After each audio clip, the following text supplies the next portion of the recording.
할렐루야. 아멘. 여러분 은혜 받을 준비가 되셨습니까? 아멘이시죠? 여러분 하나님의 말씀은 진리입니다. 아멘이십니까? 예, 진리라는 것은 영원토록 변하지 않는다라는 것입니다. 여러분 목사의 말은 틀릴 수 있겠지만 하나님의 말씀은 틀리지가 않습니다. 아멘이십니까? 오늘 목사의 말을 듣지 마시고 하나님의 말씀을 들어보시기를 축복드립니다. 하나님께서는 죄로 무너진 인간과 화평을 이루시기 위해서 친히 장소를 만드셨습니다. 그것이 무엇이냐면 이스라엘이 이집트를 나와서 광야에서 만든 성소였습니다. 레위기 8장 말씀을 보시게 되면 모세가 이 회막문 앞에 서서 아론과 그의 아들들을 물러 씻기고 기름 부음을 통해 거룩하게 하는 장면이 등장하게 됩니다. 무슨 얘기냐면은 곧 하나님께서 부르신 자들을 구별된 제사장으로 세우는 장면이 등장하게 됩니다. 여러분, 이스라엘이 출애굽을 하고 나서 율법이 주어지고 성막이 만들어지고 또 그 안에는 성소와 지성소가 있게 됩니다. 그리고 그 성소를 섬기는 제사장들을 세우게 됩니다. 우리가 지난주부터 레위기를 보고 있습니다. 지난주 말씀은 1장에서 7장 말씀을 보게 되었는데요. 오늘은 특별히 8장부터 10장 말씀에 있는 내용을 가지고 왕같은 제사장이라는 제목으로 말씀을 나눴으면 좋겠습니다. 여러분, 제사장은 어떤 직분입니까? 하나님과의 친밀한 교제를 열어주는 역할을 했습니다. 사람들이 죄를 지었을 때에 제물을 가지고 앞에 나온 그 죄인들을 하나님과 연결시켜주고 죄를 사하여주는 역할을 했던 게 제사장이었다라는 것입니다. 그러므로 제사장은 거룩한 존재여야 했습니다. 세상과는 다른, 그리고 세상에 속하지 않는 거룩함을 가지고 있어야 했습니다. 레위기 9장에서는 이렇게 이야기합니다. 제사를 드릴 때에는 반드시 하나님의 임재가 나타난다. 무슨 얘기냐면요, 구약 시대의 제사는 신약의 예배를 의미합니다. 즉 우리가 드리는 예배는 단순한 형식이나 절차가 아니다. 하나님의 임재가 나타나야 한다. 하나님의 영광이 드러나야 한다라는 것입니다. 영광과 임재, 이것은 과거 이스라엘에게 주었던 성소에만 나타나는 현상이 아닙니다. 오늘날 우리가 예배 드릴 때에도 하나님께서는 이 자리에 함께 계시는 줄로 믿습니다. 아멘이십니까? 여러분, 의식하셔야 됩니다. 하나님께서 우리에게 상상력을 주신 이유는 보이지 않는 하나님을 우리가 볼 수 있게 하는 여러분 그런 통로가 되기 때문입니다. 의식하십시오. 하나님이 계시다. 두세 사람이 예수 그리스도의 이름으로 모이는 곳에 누가 계십니까? 예수님도 함께 하신다고 말씀하셨습니다. 하나님이 함께 하신다고 말씀하십니다. 즉 우리의 삶 속에 이렇게 많은 사람들이 모여서 예배 드릴 때에 그곳에는 반드시 하나님의 임재가 있습니다. 하나님의 임재가 있으면 그곳에는 하나님의 영광이 드러나게 됩니다. 왜냐하면 하나님의 임재는 하나님의 살아계심의 증거이기 때문입니다. 우리가 매주 주일날에 이 자리에 모여서 함께 찬양하고 기도하고 말씀을 들을 때 하나님께서 우리의 죽어진 심령을, 잠자는 심령을 깨워주시고 새롭게 하시고 살아나게 하시는 분이신 줄 믿습니다. 그게 우리가 예배 드리는 이유입니다. 레위기 10장에서는 이렇게 경고하고 있습니다. 거룩함을 가볍게 여기지 말아라. 오늘 본문 말씀에 나와 있습니다. 나답과 아비후, 그들은 허가받지 않은 불로 예배를 드렸습니다. 그리고 바로 하나님께 심판을 받았습니다. 여러분, 하나님 앞에 거룩한 존재가 되시기를 축복드립니다. 하나님 앞에 거룩한 존재로 살아가시기를 축복드립니다. 하나님 앞에 우리가 분별력 있게 살아갑시다. 정결하게 살아갑시다. 오늘 저는 4가지 교훈을 가지고 말씀을 나누었으면 좋겠습니다. 그것은 바로 우리를 부르신 분이 하나님이시고 우리를 거룩하게 하시는 분도 하나님이시고, 우리를 예배의 임재 가운데 불러주시는 분도 하나님이시고, 우리가 예배가 올 때 경거망동하지 않아야 됨을 오늘 말씀을 통해서 배우시기를 예수님의 이름으로 축복드립니다. 첫 번째를 생각해 봅시다. 첫 번째는 부르심입니다. 하나님께서는 온 백성을 대표할 제사장을 불러주셨습니다. 그들은 다른 모든 사람과 구별되게 하셨습니다. 구별되게 해서 하나님만 섬기게 했습니다. 레위기 8장 6절 말씀을 보시게 되면 모세가 아론과 그의 아들들을 데려다가 물로 그들을 씻기고 이렇게 이야기합니다. 여러분, 물로 씻긴다. 어떤 의미가 드십니까? 세례의 장면이 떠오르지 않으십니까? 구약시대에 물로 씻긴다라고 하는 의미는 단순한 청결을 넘어서서 죄와 쇠속으로부터 완전히 분리된다라는 뜻을 가지고 있습니다. 그렇다면 우리가 제사장으로 살아가기 위해서는 우리가 먼저 깨끗하게 되어져야 됩니다. 깨끗한 자만이 하나님 앞에 나아갈 수가 있습니다. 12절에 보시게 되면 또 관유를 아론의 머리에 붓고 그에게 발라 거룩하게 하고, 여기서 관유는 올리브 오일을 이야기합니다. 물로 씻은 후에 그 위에 머리 위에 무엇을 부었죠? 기름을 부었습니다. 기름을 붓는다. 여러분, 이 의미를 잘 기억하셔야 됩니다. 왜냐하면 우리 기독교는 이 기름을 붓는다 라는 이 의미가 없으면 사실 기독교는 존재하지 않기 때문입니다. 기름을 붓는다. 이것은 거룩하게 세운다 라는 뜻을 가지고 있습니다. 여러분, 히브리어에, 즉 구약 성경에 나타나는 메시아라는 단어의 뜻이 기름 부음을 받은 자다라는 뜻을 가지고 있습니다. 이 단어가 신약 시대의 그리스어로 바뀌게 되면 그리스도라는 단어로 바뀌게 됩니다. 즉 메시아는 그리스도이다. 똑같은 단어입니다. 기름 부음을 받은 자다라는 뜻이죠. 즉 거룩하게 세워진 자다라는 뜻입니다. 아론과 그의 아들들이 받은 이 거룩한 기름은 그들로 하여금 평범한 사람의 경계를 넘어서 하나님의 특별한 사역을 수행하게 하는 성별의 의식이었습니다. 즉 무슨 이야기입니까? 제가 지난주에도 말씀드렸지요. 여러분, 지금 이 시대를 살아가는 우리들, 예수 그리스도를 믿고 있는 우리들을 하나님께서 지금 거룩한 제사장으로 부르고 계신다는 것입니다. 여러분들은 물로 씻김을 받으셔야 하고 기름 부음을 받으셔야 됩니다. 목사만이 기름 부음을 받는 직분이 아니라는 것입니다. 우리 모든 성도들이 성령으로 기름 부음을 받은 자로서 세상의 기준이 아닌 하나님의 기준을 따라 사명을 감당하셔야 됩니다. 그렇게 부르심을 받았습니다. 아멘이십니까? 이 자리에 계신 여러분, 하나님의 부르심에 응답하시기를 축복드립니다. 또한 제사장의 의복을 갖추는 과정들이 쭉 이어지게 되는데요. 에봇과 흉패와 홍색 실로 만든 관. 제사장에게 무엇을 입힙니까? 거룩한 옷을 입히게 됩니다. 거룩한 하나님의 방법을 입히게 됩니다. 하나님의 임재를 입히게 된다는 것입니다. 제사장들은 성소, 곧 하나님을 예배하는 장소에 들어갈 때마다 하나님 앞에 예복을 입었습니다. 거룩한 태도로 섬김의 자리를 준비하며 나아갔다는 것입니다.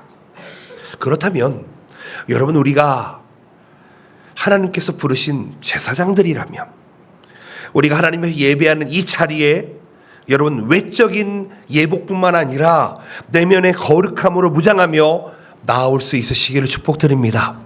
우리 안에 있는 죄를 모두 내어놓고 하나님 앞에 깨끗해진 모습으로, 성별된 모습으로 나아올 수 있으시기를 축복드립니다.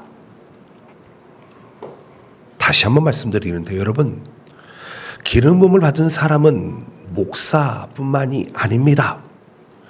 부르시고 구별된 존재는 목사만이 아닙니다. 모든 성도가 누려야 될 하나님의 직분인 줄로 믿습니다.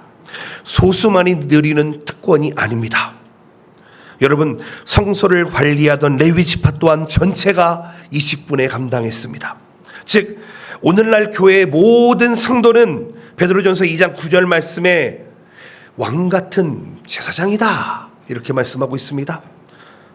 특정 직분자가 아니라 모든 그리스도인들이 하나님 앞에 나와 중보하며 세상을 향해 하나님의 말씀을 증거하는, 예수 그리스도의 복음을 전하는 사명을 가지고 있는 부르심을 받은 존재다라는 것입니다.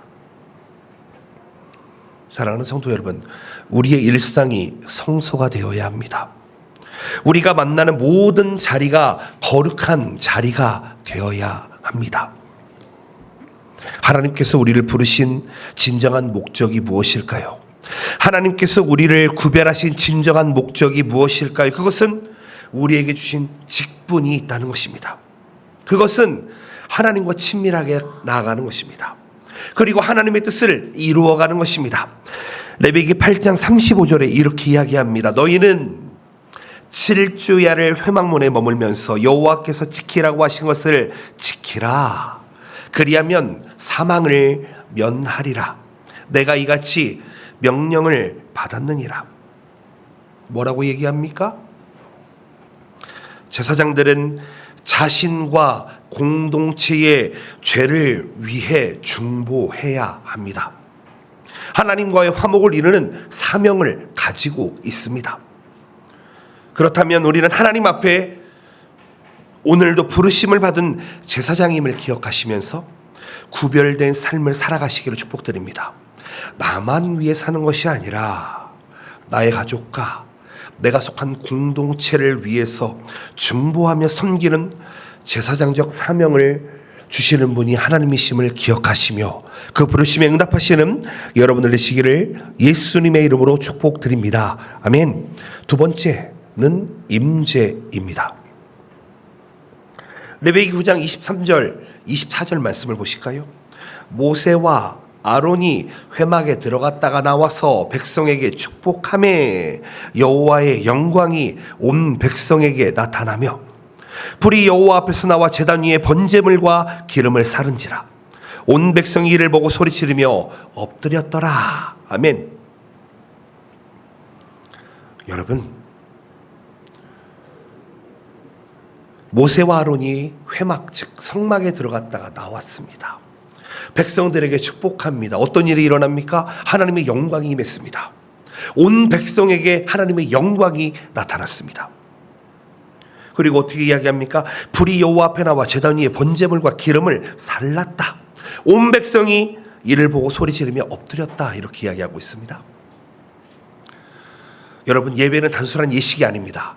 예배는 하나님의 임재가, 하나님의 거룩이 함께하는 것입니다. 히브리어로 거룩하다, 하나님의 영광.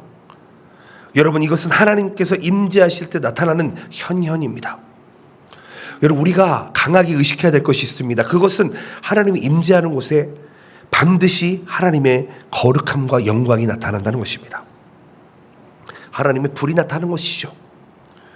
이 불길은 하나님 자신을 영광으로 드러내며 제사장들이 드리는 예배가 전적으로 하나님만 바라보는 예배였다는 것을 이야기하고 있습니다. 즉, 여러분, 영광의 임재, 이것은 구약시대에 지금으로부터 약 4,000년 전에 일어났던 거기에만 머무르는 것이 아닙니다.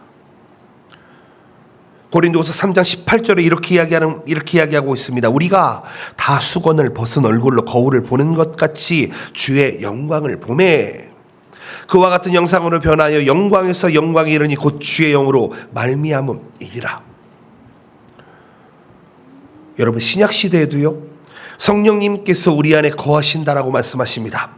우리를 통해 영광을 드러내신다고 이야기하십니다. 성령님이 임하시는 곳에 바람과 불길과 같이 임하시는 하나님의 임재가 있습니다. 여러분, 우리가 하나님 앞에 찬양하고 기도하고 예배할 때 하나님은 임재하십니다. 그것뿐만 아니라 우리가 세상 속에서 삶을 살아낼 때에도 우리 가정에, 우리 직장에, 우리 사업에, 우리 학업에, 우리의 매 순간에도 하나님께서는 역사하신다는 것을 기억하셔야 됩니다. 하나님의 임재를 기억하셔야 됩니다. 내가 눈에 보기에 아무것도 보이지 않기 때문에 내가 이 죄를 지어도 된다, 내가 이런 잘못을 해도 된다라고 생각했다면 여러분, 그건 큰 오산입니다. 우리를 하나님께서 제사장으로 불러주셨다면 우리의 모든 환경과 모든 삶 속에 하나님의 임재가 함께합니다. 즉 하나님이 동행하신다는 것입니다. 하나님이 보고 계시는데 경거망동할 수 있으십니까? 하나님이 보고 계시는데 죄를 지을 수 있으십니까? 하나님이 함께 하시는데 내가 사람을 미워하고 질투하고 그 마음속에 그 더러운 마음을 품을 수 있으십니까? 여러분, 거짓과 죄 가운데 하나님은 임재하지 않으십니다. 예배의 임재를 경험하기 위해서는, 하나님의 임재를 경험하기 위해서는 반드시 준비된 마음으로 나아가야 됩니다. 성소에 들어가기 전에 제사장들이 정결 예식을 행했던 것처럼 묵상하며 회개하며 기도로 먼저 마음을 씻어야 합니다. 시편 24편에는 이렇게 이야기합니다. 여호와의 산에 오를 자가 누구냐? 그의 거룩한 곳에 설 자가 누구인가? 곧 손이 깨끗하며 마음이 청결하며 뜻을 허탄한 데에 두지 아니하며 거짓 맹세하지 아니하는 자로다. 뭐라고 이야기합니까? 거룩하신 하나님 앞에 설 수 있는 사람은 정결한 마음을 가지고 있는 사람이어야만 한다. 예배 가운데 하나님의 임재를 체험할 수 있는 사람은 정결하고 깨끗한 사람만 가능하다. 구약의 번제단의 불길이 제물을 사르는 것처럼 우리의 삶 속에 있는 죄와 연약함 또한 하나님의 불길 앞에서 우리가 내어놓고 회개하며 나아갈 때 깨끗하여지는 줄로 믿습니다. 잠언 17장 3절 말씀이 이렇게 이야기합니다. 도가니는 은을, 풀무는 금을 연단하거니와 여호와는 마음을 연단하시느니라.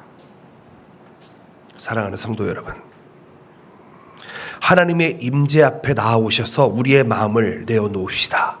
그러면 우리의 마음을 하나님께서 연단해 주십니다.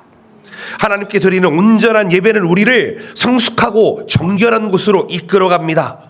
예배에 임하는 태도, 마음가짐이 우리의 신앙 성숙을 결정짓는다는 것을 기억하셨으면 좋겠습니다. 지금 이 자리에는요, 아주 어린아이부터 할아버지 할머니가 되신 어른들까지 계십니다.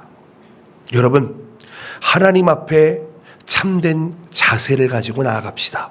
요즘 저는 이 애티튜드라는 단어를 참 많이 묵상을 합니다. 여러분, 믿음은요, 눈에 보이지 않습니다. 그렇죠? 그런데요, 믿음은 태도로 드러나게 됩니다. 여러분들의 말과 행동으로 드러나게 됩니다. 여러분 아셔야 됩니다. 하나님만 여러분의 마음을 보시는 것이 아니라 여러분의 태도를 통해서, 여러분의 말과 행동을 통해서 주변에 있는 많은 사람들도, 크리스천뿐만 아니라 난 크리스천은 그분들도 여러분들의 삶을 평가한다는 것을 기억하셨으면 좋겠습니다. 내 모습 속에서 하나님의 영광이 드러나는지, 내 모습 속에서 하나님의 형상이 드러나는지, 여러분, 우리는 우리의 삶의 책임을 지며 나아갈 수 있어야 합니다. 여러분, 우리가 예배 드립니다, 찬양합니다, 기도합니다, 척하지 마시고 마음으로 진정으로 드려보시기를 축복드립니다. 아무리 포장하셔도요, 하나님은 여러분들을 꿰뚫어 보시는 분이십니다. 요한복음 4장 24절 말씀, 하나님은 영이시니 예배하는 자와 영과 진리로 예배할지니라. 반드시 우리는 하나님 앞에 예배해야 되는데 영과 진리로 예배할 수 있어야 되는 줄로 믿습니다.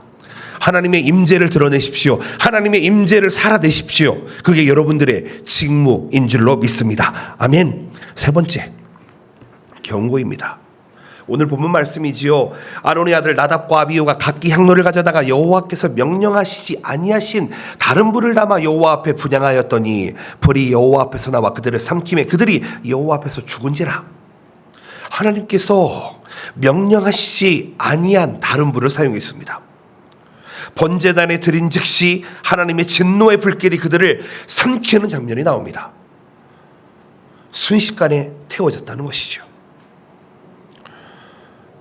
사랑하는 성도 여러분, 다시 한번 말씀드립니다. 예배는 의식이 아닙니다. 예배는 형식이 아닙니다. 우리가 하나님 앞에 분별 없는 예배를 드리게 되면은 하나님께서는 절대로 그것을 용납하지 않으신다고 경고하고 있습니다. 지금 누가 죽었습니까? 제사장들이 죽었습니다.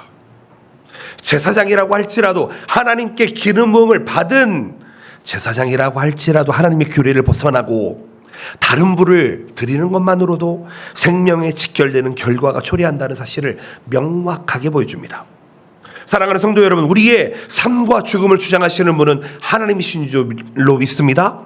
여러분, 그렇다면 우리의 예배를 여러분 우리 깊이 생각해 보아야 합니다. 3절에 보면 모세가 아론에게 이르되 이렇게 이야기합니다. 생각해 보십시오. 아론의 자녀 둘이 그대로 불에 태워져 버렸습니다. 그런데요, 아론이 형제의 죽음을, 이 아론의 자식들이 죽었는데 모세가 이렇게 이야기합니다. 이것은 여호와께서 거룩함을 드러내신 것이다. 여러분, 혹 우리의 삶이 하나님 앞에 범죄하였다면 하나님께서는 우리를 통해서 반드시 그 거룩함을 드러내게 될 것입니다. 제가 잘못하고 있다면 하나님께서 벌하실 것입니다. 나의 가정이 잘못하고 있다면 그것을 벌하실 것입니다. 왜요? 하나님은 거룩하신 분이시기 때문입니다. 죽음 앞에서 하나님의 공의를, 거룩함을 드러낸다는 고백이 우리 삶에 있으시기를 축복드립니다. 혹 나의 삶 속에 어려움이 찾아왔으면요, 돌아보시기 바랍니다. 내가 혹 하나님 앞에 거룩하지 못한 삶을 살고 있지는 않는지, 아니면 오히려 어려움이 왔을 때 하나님 감사합니다, 내가 돌이켜 하나님께로 나아가겠습니다. 여러분, 잘 생각해 보십시오. 아론의 아들 둘이 죽었습니다. 그런데 아론은요, 모세의 말을 들으면서 하나님 앞에 자신의 믿음을, 신앙을 다시 세우는 계기가 되었다는 것입니다. 아들의 죽음조차도 하나님께서는 아론의 아들의 죽음조차도 아론의 믿음을 세우는 일에 사용하셨다는 것입니다. 그렇다면 저는요, 우리가 혹 실수하고 잘못하는 일이 있을 수도 있을 것 같습니다. 그렇다면 여러분, 책임을 회피하기보다는 여러분 그 잘못을 드러내고 그 잘못을 내어놓고 용서받을 수 있는 길을 찾아보시기를 축복드립니다. 사실 요즘 많은 사람들을 접하게 되는데요, 생각보다 자기의 잘못을 인정하는 사람이 많지가 않습니다. 여러분, 잘못을 인정하는 사람이 용기 있는 사람인 줄로 믿습니다. 잘못을 인정하고 말로 내어놓을 수 있는 사람이 믿음의 사람인 줄로 믿습니다. 여러분, 그게 믿음입니다. 하나님이 거룩하시기 때문에 하나님의 공의로운 성품을 닮은 우리라면, 우리가 죄를 지었다면 먼저 고백하고 내가 책임지겠습니다, 내가 잘못했습니다. 제가 지난주에 말씀드렸지요. 몇 배를 더해야 된다고요? 5분의 1을 더해서 줘야 됩니다, 잘못하셨으면. 또한 레위기 10장 8절에서 11절 말씀을 보시게 되면 제사장들이 성소에 들어갈 때 이것을 하지 말라고 명령합니다. 무엇인지 아십니까? 포도주나 독주를 마시지 말라. 이 얘기를 들으면은 알코올을 한잔 하시는 분들은 되게 찔림을 받으실지 모르겠지만, 여러분, 여기서 뭐라고 이야기하냐면은 독주를 마시지 말라, 취하지 말라, 이렇게 되어 있습니다. 취하지 말라라고 하는 것은 분별력이 없어서는 안 된다, 거룩하지 않아서는 안 된다, 이 얘기입니다. 즉 분별력과 거룩함을 훼손해서는 안 된다. 어디 뉴스를 보는데요, 뭐 이렇게 경찰들이 나와서 하는 어떤 뉴스가 아니라 그 유튜브를 보는데 뭐가 나오더라고요. 근데 그분이 이렇게 이야기합니다. 모든 강력범죄, 모든 범죄의 한 3분의 2 이상이 술과 관련돼 있다고 합니다. 그 얘기를 들으면서 제가 나루오도 했습니다. 그렇구나. 여러분, 술만 안 마셔도 3분의 2의 강력범죄와 우리는 상관이 없다는 것입니다. 제사장이 술 취한 상태로 하나님의 규례를 집행하면 그것은 하나님의 거룩함을 손상할 뿐만 아니라 백성들에게 잘못된 본보기가 된다. 그러게요. 저는 그렇게 생각합니다. 아멘이라고 생각합니다. 아마 저한테는 여러분들이 알코올을 아무리 갖다 주셔도 저는 안 먹을 자신이 있습니다. 안 먹을 자신이 있습니다. 저한테 알코올은 그렇게 중요하지 않습니다. 그렇다면은 여러분, 이것을 우리가 어떻게 적용해 볼까 한번 생각해 보자는 것입니다. 우리가 예배를 드려야 되는데, 하나님의 일을 해야 하는데 무슨 얘기입니까? 이때 취하지 말라는 것입니다. 무엇에? 악한 것들에, 세상 것들에. 마음과 정신이 분명해야 진정한 하나님의 음성을 분별하면서 바르게 전달할 수 있습니다. 여러분, 이것은 음주만을 이야기하는 것이 아닙니다. 오락, 여가, 우리가 하고 있는 모든 시간 소비들, 어떤 것이든지 지나치게 의존하고 지나치게 중독되어져 버리면 영적 분별력이 사라지게 됩니다.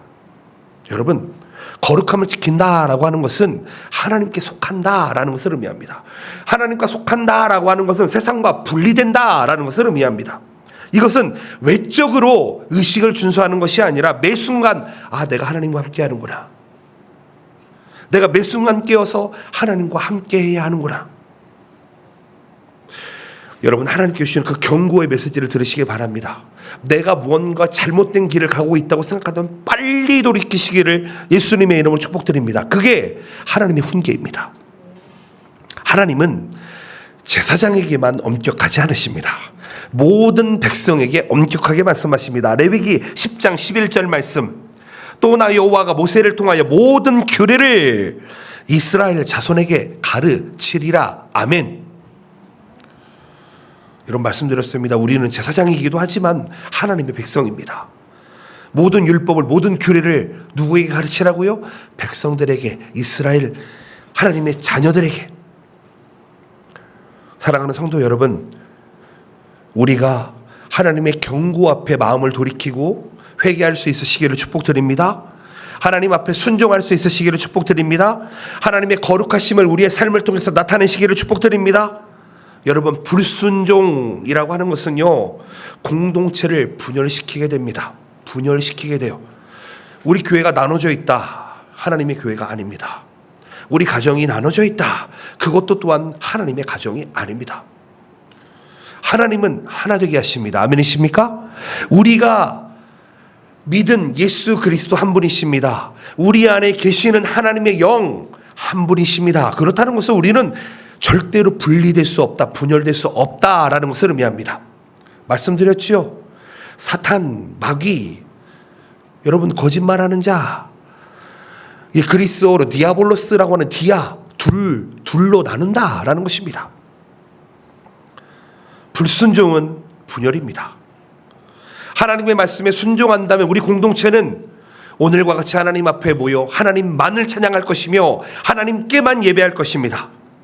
여러분, 거룩한 삶을 지키는 일에 쓰임 받으시기를 축복드립니다. 하나님께서 혹 나에게 경고의 말씀을 주신다면 그 말씀을 한번 되뇌이시고 하나님의 음성에 불순종이 아닌 순종으로 나아가시기를 예수님의 이름으로 축복드립니다. 아멘. 마지막으로 거룩입니다. 여러분, 이 단어를 정확하게 이해하신다면요, 우리의 신앙생활은 달라지게 될 것입니다. 베드로후서 2장 9절 말씀, 그러나 너희는 택하신 족속이요 왕같은 제사장들이요 거룩한 나라요 그의 소유가 된 백성이니 이는 너희를 어두운 데서 불러내어 그의 기이한 빛에 들어가게 하신 이의 아름다운 덕을 선포하게 하려 하심이라. 아멘. 정말 신기한 것이 있습니다. 무엇이냐면요, 이번에 8월 7, 8, 9 청년부 수련회가 있습니다. 청년부 수련회가 주제가 이 베드로후서 2장 9절 말씀입니다. 베드로전서 2장 9절 말씀. 제가 일부러 이것을 찾아낸 게 아닙니다. 레위기를 설교로 준비하다 보니까 이게 자연스럽게 나오게 되더라고요. 오늘부터 2박 3일 동안 중고등부 수련회가 진행이 됩니다. 사도 바울의 선교 여정을 우리 중고등학생들은 배우게 됩니다. 거룩이 무엇입니까? 거룩은 단지 의식을 위한 형식이 아닙니다. 하나님과 교제하는 모든 순간이 거룩입니다. 제사장은 성소 안에서 거룩함으로 구별된 삶을 살아야만 했습니다. 그 사명은 불순종한 형제들의 죽음을 통해 더욱더 엄중해졌습니다. 그렇다면 우리 한번 생각해 봅시다. 구약시대에는 성막이 있었고 성전이 있었습니다. 근데 이 신약시대에 예수 그리스도께서 이 땅에 오셔서 공생애를 지내시면서 하나님의 복음을 선포하시고 하나님의 나라를 선포하시고 십자가에 달려 죽으시고 우리의 죄를 사해 주셨습니다. 그리고 3일 만에 부활하시고 부활의 첫 열매가 되셨습니다. 그리고 지금 하나님 우편에 앉아 계셔서 우리를 다스리고 계십니다. 구약시대에는 하나님이 임재하는 곳이 있었습니다. 그곳은 성막과 성전이었습니다. 그런데요, 고린도후서에 보게 되면 너희가 하나님의 영이 거하시는 성전임을 알지 못하느냐, 이렇게 이야기하고 있습니다. 참 오늘 여러분들은 축복받았습니다. 여러분, 하나님께서 부르신 제사장이면서 하나님의 백성이면서 하나님이 직접 임재하시는 뭐라고요? 성전이라고요. 우리의 몸이 하나님의 전이다, 이렇게 이야기합니다. 하나님의 전은 거룩해야 됩니다. 깨끗해야 됩니다. 여러분, 왕같은 제사장, 거룩한 나라, 하나님의 속한 성전, 즉 무슨 얘기냐면은 성도는 그냥 거룩과 함께하고 있습니다. 왜요? 여러분, 성도잖아요. 성이 무슨 성입니까? 거룩할 성. 예, 거룩하다 할 때 성자입니다. 깨끗하다 할 때 성자입니다. 그냥 성이 아닙니다. 거룩한 무리가 성도입니다. 성도는 거룩과 분리할 수 없습니다. 우리는 언제나 영원히 거룩해야 되는 줄로 믿습니다. 세상과는 구별돼야 됩니다. 단순히 예배당에서만 적당히 거룩한 것이 아니라 가정에서 친구들과의 관계에서 우리의 직장에서 학업에서 언제나 거룩해야 됩니다. 다시 한 번 말씀드리지만 거룩함은요 반드시 드러나게 됩니다. 뭐로요? 말과 행동으로요.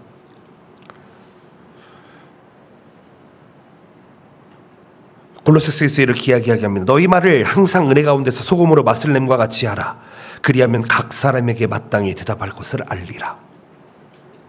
여러분, 말을 하는데 항상 어디 가운데서 하라고 이야기하냐면 은혜 가운데서 하라고 이야기하고 있습니다.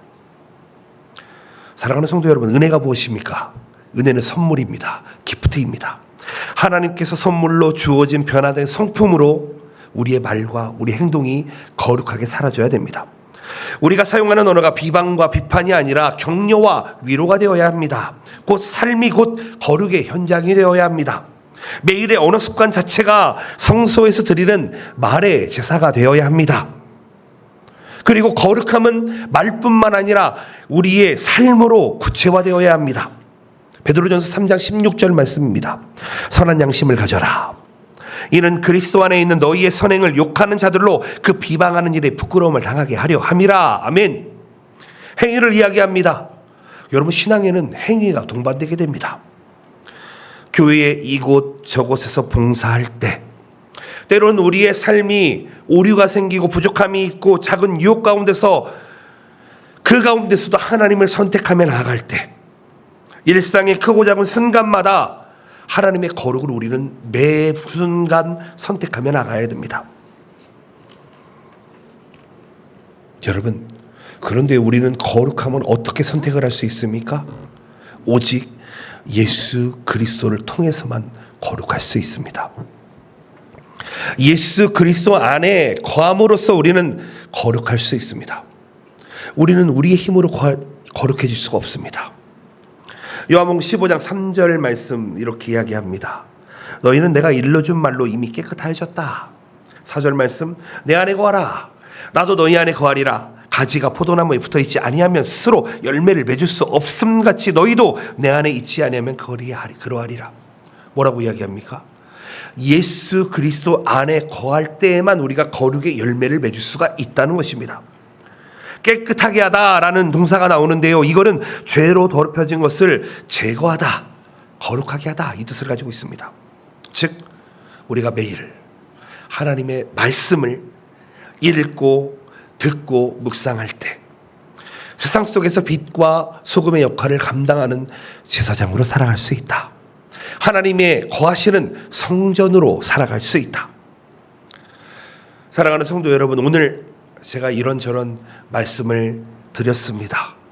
이 자리에서 받은 말씀을 여러분의 거울같이 보시고요, 자신을 돌아보시고 거룩함을 향한 발걸음으로 힘차게 나아갈 수 있으시기를 축복드립니다. 아멘. 말씀을 맺기를 소원합니다. 하나님께서는 우리를 불러주셨습니다. 아멘이시죠? 제사장으로 불러주셨습니다. 왕같은 제사장입니다. 우리를 구별해 주셨습니다. 하나님의 임재 가운데 이끌어 주셨습니다. 또한 사랑하는 자녀들에게 말씀을 주시고 율법을 주시고 하나님의 말씀을 통해서 경고해 주셨습니다. 그리고 거룩하게 살아가야 함을 우리에게 이야기하고 있습니다.